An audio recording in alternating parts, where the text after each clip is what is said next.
Jadi keikhlasan ya buat kader PKK, tim penggerak PKK kelurahan, kecamatan, dan kader-kader yang lain, ada kader Jumantik, ada kader Posyandu, ada kader BKP, BKR dan lain sebagainya. Banyak mereka kadernya. Assalamualaikum warahmatullahi wabarakatuh. Kembali bertemu dengan Salam Channel Kanegaran. Tentunya masih di program Ngopi Ngobrol Pintar. Perpres nomor 99 tahun 2017 tentang gerakan PKK memperkuat peranan instansi pemerintah dalam membantu 10 program PKK, baik itu instansi pemerintah pusat maupun di daerah. Dan berbicara tentang PKK pada kali ini, Salam Channel sengaja menghadirkan salah satu sosok yang sangat familiar di PKK Kota Probolinggo, khususnya di Kecamatan Kanegaran. Siapa beliau? Dan yang pasti beliau adalah salah satu ketua TPPKK Kecamatan Kanegaran. Masih familiar, cantik, muda, seperti hostnya muda. Untuk itu, siapa beliau? Jangan kemana-mana, tetap stay tune. Jangan lupa like, share, komen, subscribe, dan jangan lupa tekan loncengnya biar tidak ketinggalan update dari podcast Ngopi Ngobrol Pintar.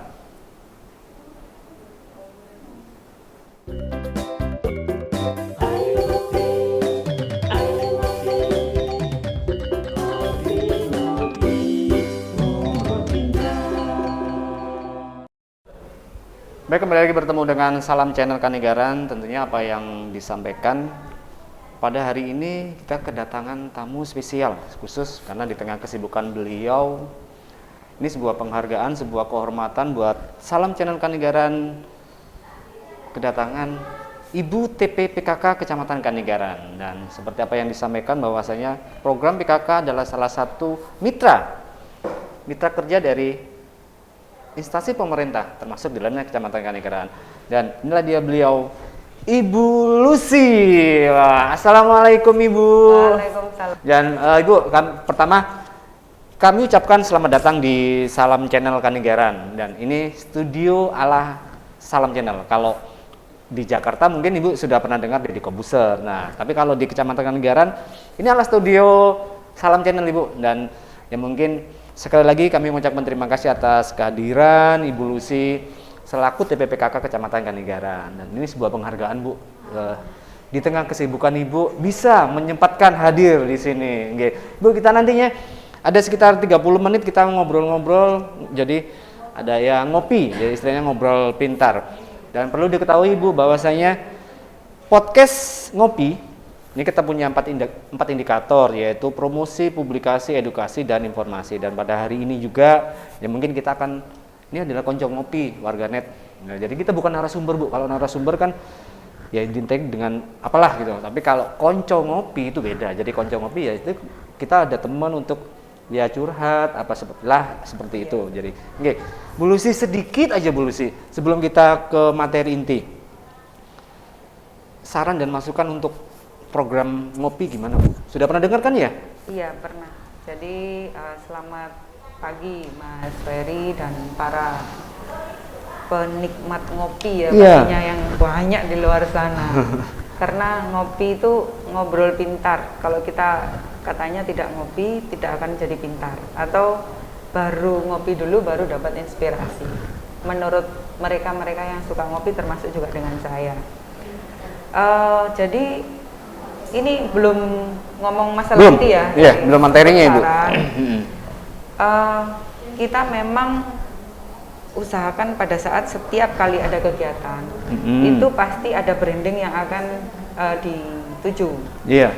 Jadi usahakan kita tetap menuju branding itu dengan mencari sisi-sisi solutif di belakangnya. Oh gitu. Artinya sambil menyelam minum air. Jadi ketika kita menuju apa yang kita tuju, tujuannya apa, cahaya di depan itu yang mau kita raih apa, itu mencari sisi-sisi positif yang bisa mendukung agar tujuan itu segera tercapai. Nah, caranya bagaimana? Itu kan saran ya.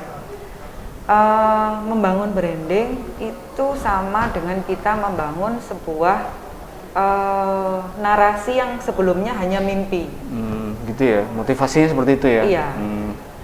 Buat satu branding, sampaikan informasinya secara ajak terus menerus berkelanjutan setiap saat, setiap waktu, maka orang akan semakin percaya, orang akan semakin tahu, orang akan semakin mengerti tentang apa yang akan kita sampaikan. Iya. Maksud apa yang akan dimasukkan, racun apa yang akan dimasukkan. Ya. Tapi kan racunnya dalam Ya. sisi positif. Jadi itu sarannya kontinuitas. Harus berkelanjutan, kan seperti itu. Pada saat kita mencapai kontinuitas itu, tentunya di dalamnya kan pasti ada halangan, rintangan, itu dijadikan motivasi malah motivasi ya, semangat dan bahan evaluasi untuk kedepannya menjadi lebih baik. Itu saja, karena banyak ya, kita banyak podcast ataupun banyak channel-channel yang sama seperti ini, dia tidak tahan terhadap goncangan, hambatan dan rintangan itu tadi. Jadi apapun halangannya, jangan menyurutkan langkah untuk terus berkarya dengan hal-hal yang baru, dengan inovasi yang baru. Kemudian juga tetap menetapkan kepada kemanfaatannya.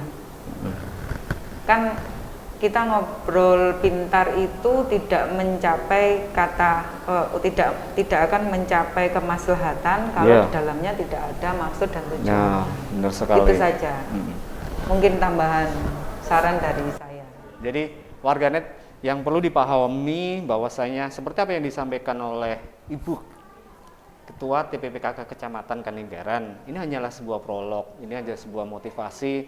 Seperti apa yang disampaikan, filosofi kopi adalah kopi apa ya Bu Lucy? Jadi kopi itu baik buruk semuanya memang tercampur jadi satu. Jadi ada manis, ada pahit, semuanya ada di filosofi kopi sendiri. Tapi di satu sisi kesimpulan yang kita ambil adalah semuanya inovasi pasti ada rintangan, dan itu kita tetap harus survive Bu. Ya, jadi survive jadi, bagaimanapun.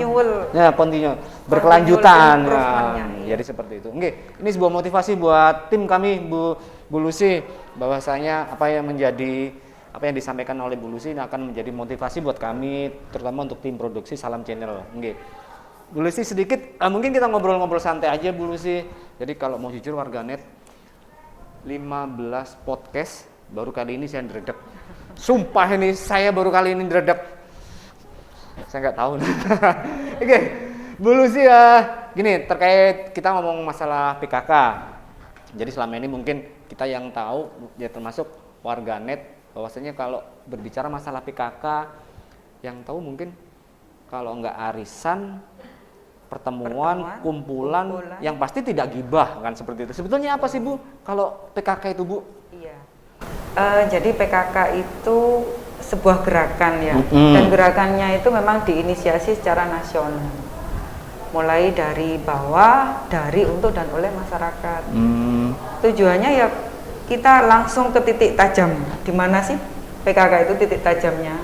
Ya pasti di keluarga, karena core-nya PKK itu ada di ketahanan keluarga. Bagaimana sebuah keluarga itu bisa menjadi sehat, mandiri, maju, kemudian dia bisa sejahtera. Intinya ke sana. Jadi inginnya menciptakan bangunan sebuah keluarga yang sangat ideal, di mana dari sisi apapun dia tahan.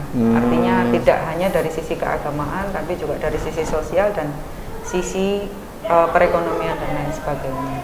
Karena kalau nggak salah yang sempat yang saya dengar bahwasanya ada 10 program pokok PKK itu Bu Lucy ya, dan di dalamnya termasuk ada beberapa pokja. Itu ada berapa pokja Bu Lucy? Kurang lebih di tim penggerak PKK kota dan kecamatan, sekaligus juga di kelurahan itu sama, ada 4 pokja. Oh, ada 4 pokja. Pokja apa Bu? Ada pokja 1, pokja 2, pokja 3, dan pokja 4. Dan masing-masing pokja itu punya tugas dan peranan masing-masing tentunya. Betul. Jadi ini warganet yang perlu dipahami bahwasanya termasuk dari PKK kota turunan dari terus diturunkan menjadi kecamatan dan kelurahan, bahwasanya ada 4 pokja yang ada di program PKK sendiri, dan masing-masing 4 pokja itu mempunyai tugas dan peranan tanggung jawab masing-masing. Oke. Ibu, seperti halnya yang kami tahu, PKK adalah salah satu di Perwali itu kan juga dalam ada namanya lembaga kemasyarakatan ya, LKK nggih. Tuh. Program sendiri PKK apa, Bu? Jadi kalau di tingkat kelurahan, LKK itu juga bagian dari PKK itu juga bagian dari LKK. LKK. Jadi program kerja yang diturunkan mulai dari tim penggerak PKK kota sampai kecamatan sampai di kelurahan itu masuk ke dalam Pokja-Pokja itu tadi. Oh, gitu. Jadi Pokja 1 itu mengampu di bidang keagamaan, Pokja kemudian iya di bidang ketahanan keluarga dari sisi parenting, kemudian dari sisi pengasuhan itu masuk ke dalam Pokja 1. Di Pokja 2 itu pengembangan kehidupan berkoperasi mulai dari kegiatan berkoperasi di tingkat bawah UP2K, kemudian ada bidang pendidikan di dalamnya untuk anak usia dini. Itu program kerja mereka di Pokja 2. Kemudian di Pokja 3 itu lebih ke ketahanan pangan ya, dari KRPL kalau pernah dengar ya. Iya, kawasan ramah pangan lingkungan itu ya. Seperti itu, kemudian ada program-program toga di lingkungan keluarga. Dan yang Pokja 4 itu di bidang lebih banyak di bidang kesehatan, walaupun di dalamnya juga ada dia untuk kegiatan-kegiatan selain bidang kesehatan, karena Pokja 1 sampai dengan Pokja 4 itu semuanya kegiatannya berkaitan. Berkaitan ya. Jadi tidak bisa kita berdiri sendiri-sendiri ya. Karena memang kehidupan dalam berkeluarga itu semuanya ritmenya dalam sistem pemerintahan juga saling bekerja sama, tidak ada ego sektoral di masing-masing Pokja. Sepaham, sepakat. Jadi ya termasuk kalau kita di luar dari seperti itu ya. Jadi kenapa misalkan Ketua TPPKK adalah mungkin selama ini kan salah satunya adalah pemangku kekuasaan yang ada di wilayah. Jadi seperti itu, makanya kan ada sebuah sinergi antara misalkan suami dari Bu TPKK adalah pemangku kekuasaannya, otomatis Ibu Ketua TPKK-nya pasti biasanya seperti itu. Makanya kan adanya sinergi, jadi seperti itu. Ibu, dari 4 Pokja itu kan berarti kan yang kita tahu bahwasanya kalau kita ngomong PKK pasti ibu-ibu. Tapi di antara 4 Pokja itu sasaran kerjanya PKK sendiri apa itu, Bu? Jadi saya mengomentari yang itu tadi ya, bahwa tim penggerak PKK kalau bapaknya sebagai kepala wilayah harus istrinya, jadi nggak melulu harus. Enggak. Jadi dilihat juga dengan situasi dan kondisi serta kemampuan dari masing-masing ibu ketua tim penggerak PKK. Oh gitu, nggak mesti ternyata ya. Karena dia ada uzur, misalnya sakit keras atau dia memang tidak mampu, ataupun ada beberapa bapak-bapak yang masih jomblo ya. Boleh jadi posisi ibu kota tim penggerak PKK-nya digantikan dengan orang yang dikira mampu. Satuan kerja itu atau di wilayah itu. Kemudian yang kedua tentang program kerja. Iya, program kerjanya. Dari program kerja Pokja 1 sampai dengan Pokja 4 yang tadi saya sampaikan itu semuanya berkaitan. Kesemuanya bermuara kepada kesejahteraan masyarakat. Kesejahteraan keluarga itu ya. Core-nya di keluarga, karena gini, tidak mungkin kita menjadi negara yang bertahan dan kuat maju kalau keluarganya tidak tahan, tidak memiliki ketahanan. Di keluarga kita naikkan lagi menjadi RT. Pasti kita ingin ada ketahanan di kampung, di RT, di RW. Oleh sebab itu ada kampung tangguh. Seperti itu. Itu merupakan perwujudan dari core-nya itu tadi keluarga. Masuk lagi ke kelurahan, juga ada ketahanan kelurahan, ke kecamatan sampai ke tingkatan kota. Jadi beribu-ribu keluarga itu tadi membangun sebuah kota yang sehat, maju, mandiri, berbudi luhur dan sejahtera. Tapi intinya memang penguatan dari keluarga dari dalam dulu, jadi seperti itu Bu Lucy nggih. Gini Bu Lucy, jadi selama ini kan PKK kan terkadang kita kan tahu tidak mungkin kan berdiri sendiri, dalam artian PKK harus berjalan sendiri. Pastinya ada pengampunya, ada stakeholder yang lain yang ikut membantu program PKK sendiri. Sebetulnya siapa aja Bu yang di dalam pengampu ini? Ini yang dimaksudkan kayak kita harus bermitra dengan siapa saja ya? Keterlibatannya siapa aja? Jadi tim penggerak PKK maupun PKK sendiri Nggih. itu mitra kerja, sebetulnya mitra kerja Mitra kerja, potensial iya. dari keseluruhan stakeholder yang ada. Jadi kami bisa menjadi apa saja, menjadi fasilitator, menjadi perencana, gitu. menjadi penggerak, menjadi apa saja yang diinginkan. Pokoknya ada semua Karena di kita PKK ya. merupakan, iya, mitra kerja. Jadi kami biasanya bekerja sama dengan beberapa stakeholder terkait untuk membantu, yaitu tadi bisa menjadi fasilitator, penggerak, perencana, kemudian juga bisa menjadi tim Monef juga bisa. Jadi mitra kerja potensial. Iya, mitra kerja potensial. Oke. Gini Bu, selama ini kan mungkin kita tahunya bahwa PKK identik mungkin di wilayah kelurahan ataupun di kecamatan. Korelasinya Ibu, korelasinya dengan pihak kecamatan sendiri sebetulnya peranannya kepada kecamatan itu seperti apa sih Bu? Maksudnya peran dari PKK, peranan PKK sendiri terhadap kecamatan, jadi seperti itu. Untuk peran PKK kecamatan, tentunya membina tim penggerak PKK di tingkat kelurahan. Oh, di tingkat kelurahan, itu yang pasti.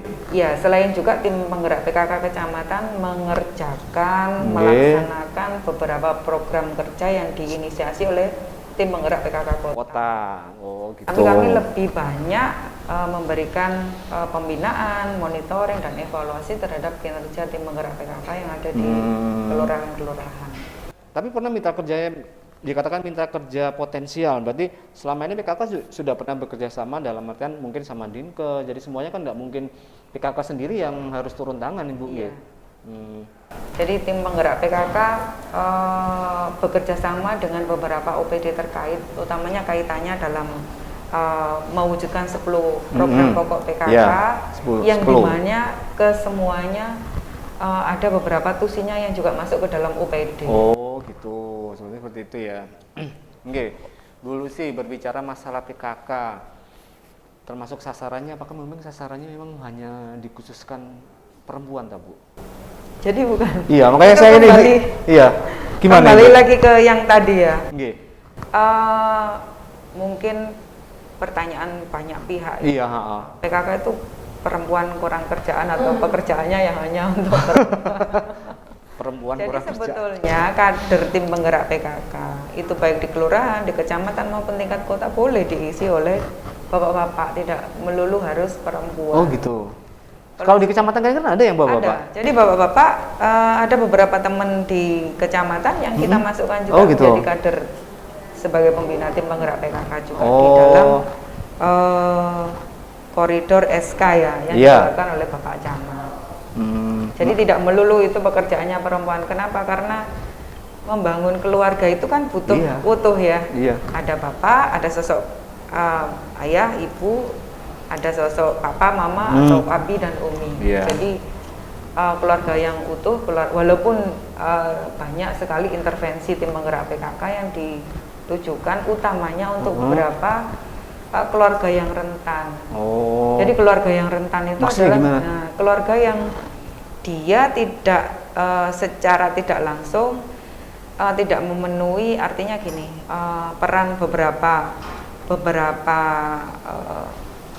beberapa orang tua ini tidak masuk. Artinya gini, sama seperti keluarga yang bapak ibunya memang lengkap, tapi semuanya bekerja di luar kota, di luar negeri, atau tidak bisa sehari-hari memberikan kasih sayang, perhatian, kasih sayang seperti itu. Hanya melulu dia bekerja keluar kota secara berkelanjutan ya. Kemudian ada beberapa keluarga yang memang dia tidak beruntung, artinya ada salah satu kepala keluarga yang meninggal dunia atau dari pihak perempuan yang meninggal dunia sehingga keluarganya tidak lengkap, tidak utuh. Itu juga masuk dalam kelompok rentan atau bahkan dua-duanya tidak ada. Dan itu peran dari masyarakat utamanya untuk memberikan ketahanan. Jadi sosok-sosok ini bukan hanya masyarakat tapi juga bapak ibu guru di sekolah harus memberikan peranan yang benar, yang baik kepada anak. Kenapa? Karena banyak sekali kita memiliki keluarga-keluarga yang rentan, sementara masyarakatnya tidak peduli. Dan ini sangat sangat disayangkan kalau sampai anak ini mengalami kondisi seperti itu selamanya. Jadi kami berharap mengadvokasi, mengedukasi dan memberikan sosialisasi kepada masyarakat agar hal-hal seperti ini tidak terjadi. Benar sekali. Jadi warganet seperti apa yang disampaikan oleh Bu Lucy, berbicara masalah keluarga itu merupakan jadi satu kesatuan yang utuh. Jadi seperti itu, adanya keterlibatan semuanya tidak mungkin berdiri sendiri. Oke, Bu Lucy, kita ngobrol santai aja. Apa namanya? Sejauh ini sebetulnya kita tahu bahwasanya PKK di Kecamatan Kanigaran mempunyai track record yang mungkin ya siapa sih yang nggak tahu track recordnya dari PKK Kecamatan Kanigaran. Ya, kalau boleh tahu nih Ibu, sejauh ini inovasinya yang sudah yang sudah digalakan, sudah diterapkan di PKK Kecamatan ada Ibu?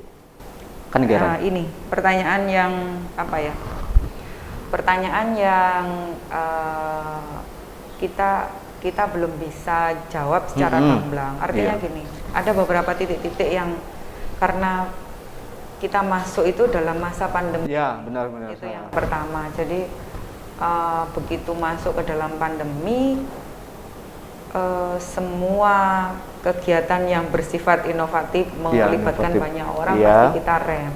Tapi kami mengedepankan pelayanan dan pemenuhan sebagian hak-hak masyarakat. Di antaranya kami di masa pandemi ini, kalau dikatakan inovasi ya harusnya memang sudah tugas. Iya. Kalau inovasi ya inovasi, kenapa? Karena semua kegiatan yang dilakukan di luar kegiatan normal itu pasti inovasi. Jadi kami berusaha menggerakkan mulai tim menggerak PKK kelurahan sampai tingkat RT RW untuk kembali membeli produk-produk yang dihasilkan oleh teman-teman UKM dan IKM di tingkat kecamatan, tingkat kelurahan, RT dan RW. Kemudian melihat apakah tetangga kiri kanan kita itu membutuhkan bantuan dalam rangka memajukan usahanya. Kami juga berusaha membantu agar mereka mendapatkan akses kemudahan pemberian izin dengan memberikan pelayanan semaksimal mungkin di masa pandemi. Jadi gerakan untuk membeli, gerakan untuk akses memberikan pelayanan izin dan pembinaan itu merupakan tugas kita semua sebetulnya di masa pandemi, karena kita sama-sama tahu bahwa kita mengalami masa-masa sulit dengan adanya pandemi ini. Kemudian yang tetap ada pastinya di masing-masing wilayah itu potensi-potensi inovasi tetap kita gali di masing-masing wilayah itu apa yang menjadi potensinya. Ada beberapa wilayah yang memang karena walaupun di masa pandemi karena memang kegiatannya tidak melibatkan banyak orang, dia tetap bisa mampu berinovasi. Ada beberapa KRPL yang dia membuat satu macam kegiatan. Jadikan kampung ini sebagai kita mau menjadikan kampung ini sebagai kampung hidroponik, menjadikan kampung jamur dan lain sebagainya, dan itu tidak bisa kami memang tidak bisa langsung terjun secara terus-menerus ke bawah karena khawatirnya itu tadi kita membuat kerumunan dan lain sebagainya, tapi tetap komunikasi itu sejauh ini tim penggerak PKK dan sejauh ini tim penggerak PKK mensupport. Jadi supportnya sebetulnya kalau kami pikir bukan hanya support, ketika kita bicara support kan pasti supportnya masalah dana, padahal tidak kan Bu. Betul. Jadi support itu ketika kita termasuk kepada pelaku UKM bahwasanya kita bukan tidak bisa mensupport dana, tapi kita mungkin memberikan kemudahan perizinan, misalkan bagaimana sih pengurusan UMKM Pintar itu termasuk di dalamnya kan Bu. Jadi kita membantu ketika para UKM kemudian teman-teman yang baru merintis usahanya karena dia kehilangan pekerjaan, itu kita dampingi benar-benar agar dia mampu survive di masa-masa itu yang terpenting nih sebetulnya Bu. Yang terpenting ya.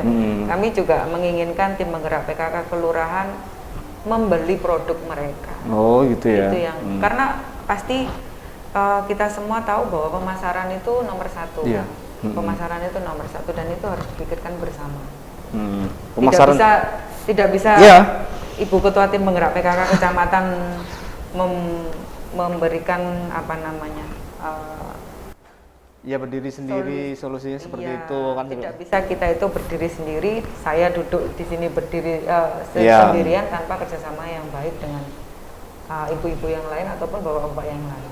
Dan mungkin kalau tidak ada kondisi, sebenarnya kita gini Bu Lucy, kita tidak menyalahkan kondisi pandemi ini. Betul, sebetulnya. tidak menyalahkan, tapi kita Tapi, harus mampu melewatinya ya bersama-sama. kan seperti itu. Bahwasanya mungkin nanti suatu saat ketika pandemi ini berakhir, mungkin masih ada program-program yang prioritas yang masih belum dijalankan. Ya mungkin seperti sosialisasi tentang terkait cara promosi UMKM kan mungkin Sudah, seperti itu. sudah Oh, kita lakukan. Nah, ya. itu sudah kan Sudah, berarti. pembinaannya pun juga Sudah. kita Oh, lakukan. gitu. Tapi memang terkait protokol kesehatan tetap harus Cuma, diperhatikan iya, kan seperti itu nggih, Bu. Kita belum bisa membuat event yang Nah. besar, kita belum bisa membuat banyak kerumunan. Akhirnya ya beberapa kegiatan kita ya kita pacu lewat media Ya. sosial. Benar itu, Bu. Tentunya dengan Salam Channel juga ada Ya. kan beberapa Ya. teman-teman UKM yang terbantu di situ. Ya. Ada juga beberapa kegiatan kita yang door to door kita lakukan. Posyandu itu kita lakukan door to door. Jadi teman-teman yang bawa timbangan, bawa gitu ya. vitamin itu ke masing-masing kelurahan dan memberikan ke masing-masing keluarga dan memberikan konseling kepada balita.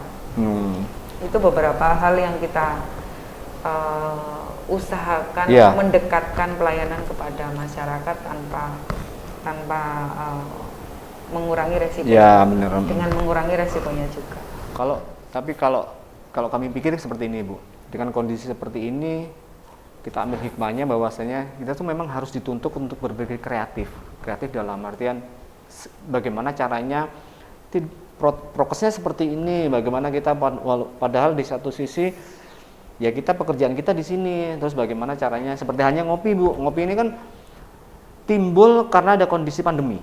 Kalau mau jujur dari Pak Camat menginisiasikan bahwasanya ya sudah ini kondisi pandemi seperti itu. Kita tidak bisa menyampaikan data dan informasi ini yang kita lewat media sosial dan akhirnya atas inisiatif Pak Camat ini menjadi sebuah inovasi ya seperti itu. Oke, Bu, kalau saya mendengar ada isu agak isunya. Jadi memang benar kalau di Kecamatan Kanigaran stunting, sekarang berbeda stunting memang ini masih tinggi, masih Bu. Ada, masih tinggi nggak? Juga. Gitu. Jadi ada beberapa kelurahan yang saya nggak perlu sebutkan. Iya. Jadi ada beberapa kelurahan di wilayah kita itu masih angka stuntingnya tinggi. Ya gitu. Ketika kita cross check kemarin ya ada beberapa. Memang tahun ini ada penurunan, ada penurunan angka stunting. Cuma ada beberapa juga yang masih ya dia kayak sudah jatuh ketimpa tangga, sudah stunting, gizi buruk pula. Oh gitu. Itu yang teman-teman kader ya selalu kami ingatkan untuk pendampingannya benar-benar agar dia bisa melalui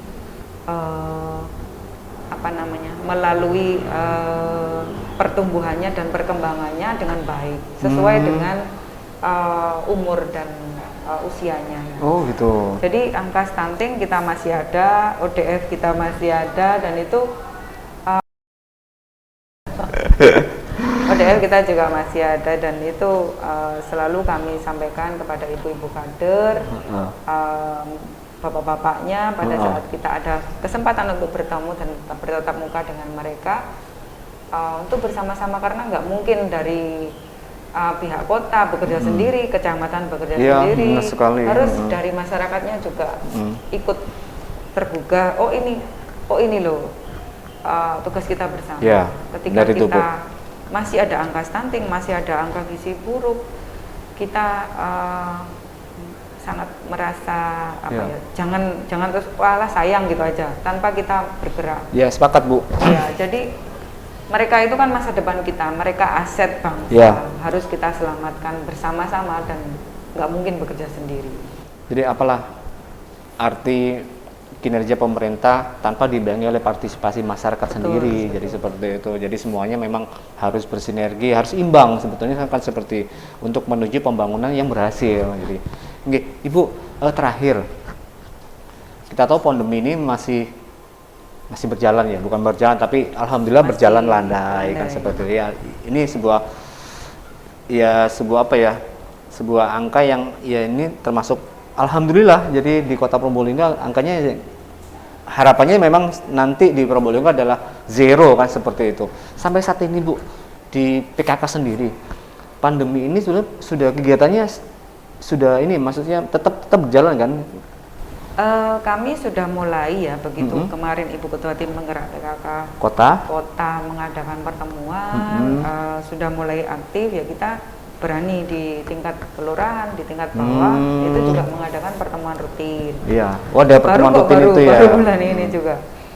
Sebelumnya pertemuan-pertemuan kita adakan secara virtual, termasuk gitu. juga rapat-rapatnya secara virtual, dan ada pula juga saya khususkan untuk rapat khusus dengan Ibu Ketua Tim Penggerak PKK Kelurahan saja, tidak melibatkan kalau ada hal-hal yang kadernya. Yang krusial kayak ini loh, kita harus berbicara data ya, data, beberapa kelurahan harus mendapatkan perhatian karena data di Ibu Ketua Tim Penggerak PKK Kelurahan stunting, ODF dan lain sebagainya itu seperti ini, dan di situ kita sharing-sharing gitu ya. Tips dan triksnya untuk memajukan dan mesejahterakan masyarakat, terutamanya masyarakat Kecamatan Kanigaran. Terkadang ada yang namanya kader PKK sama kader Posyandu itu memang satu kesatuan enggak Bu? Ada juga bedanya, walaupun gini, berbicara masalah kader ya. Iya. Kader itu sebetulnya kan mereka adalah orang-orang yang merasa terpanggil untuk menjadi relawan. Bukan ditunjuk ya? Bukan. Oh bukan. Jadi mereka memang merasa terpanggil untuk ikut serta membangun masyarakat dan mensejahterakan masyarakat lewat seragamnya sebagai kader. Nah, karena kerelaan itulah kadang-kadang satu kader itu dia bisa memiliki banyak seragam. Karena gitu. Banyak masyarakat yang lain yang belum peduli. Jadi sebetulnya kader itu kan panggilan hati. Iya. Jadi tidak semuanya kita serta-merta harus menunjuk. Kalau dia mau nggak bisa. Kalau dia nggak datang dari hati, dia pasti pelayanannya juga nggak akan maksimal. Makanya banyak kader ya jadi kader PKK, ya dia jadi kader Posyandu. Tapi selama tidak bertabrakan, selama tidak bertentangan, ya kalau saya melihatnya ya luar biasa peran kader-kader itu. Yang tidak bisa kita gaji dengan bulanan. Itu adalah mungkin bentuk partisipasi. Iya, betul. Jadi keikhlasan ya buat kader PKK. Tim Penggerak PKK Kelurahan, Kecamatan dan kader-kader yang lain, ada kader Jumantik, ada kader Posyandu, ada kader BKP, BKR dan lain sebagainya. Banyak mereka kadernya. Oke, Bu Lucy, ini adalah sebuah edukasi dan informasi dari Salam Channel Kanigaran dan tentunya di program Ngopi yang mungkin dari warga, khususnya ibu-ibu yang masih belum tahu sebetulnya program-program PKK seperti apa, dan akhirnya sudah terjawab di dalam program Ngopi, dan mungkin ada beberapa pertanyaan yang mungkin nanti dari warganet kira-kira masih apa yang kurang dari, bukan apa yang kurang ya, apa yang misalkan dari PKK sendiri, monggo nanti bisa kita konsultasikan tentunya di komentar di YouTube, monggo nanti kita bisa sharing dengan Ibu TP PKK Kecamatan Kanigaran. Dan sekali lagi Bu, kami mengucapkan terima kasih sama-sama atas kehadiran di Salam Channel. Semoga ini bermanfaat buat semua warga Kota Probolinggo, khususnya warga Kecamatan Kanigaran. Dan ini adalah sebuah inovasi Bu, inovasi dari Kecamatan Kanigaran. Tentunya seperti apa yang disampaikan jenengan warganet, pembangunan sebuah keluarga adalah merupakan satu kesatuan, termasuk pembangunan suatu daerah. Bahwasanya adanya keterlibatan pemerintah, tapi apalah artinya kinerja pemerintah tanpa partisipasi dari masyarakat. Untuk itu kami dari Salam Channel dan Ibu TPK Kecamatan Kanigaran mohon maaf apabila ada kata-kata yang kurang berkenan. Sekali lagi jangan lupa tetap like, share, komen, dan subscribe di Salam Channel Kanigaran, tentunya masih di program Ngopi, Ngobrol Pintar. Wabillahi taufiq wal hidayah. Wassalamualaikum warahmatullahi wabarakatuh. Waalaikumsalam.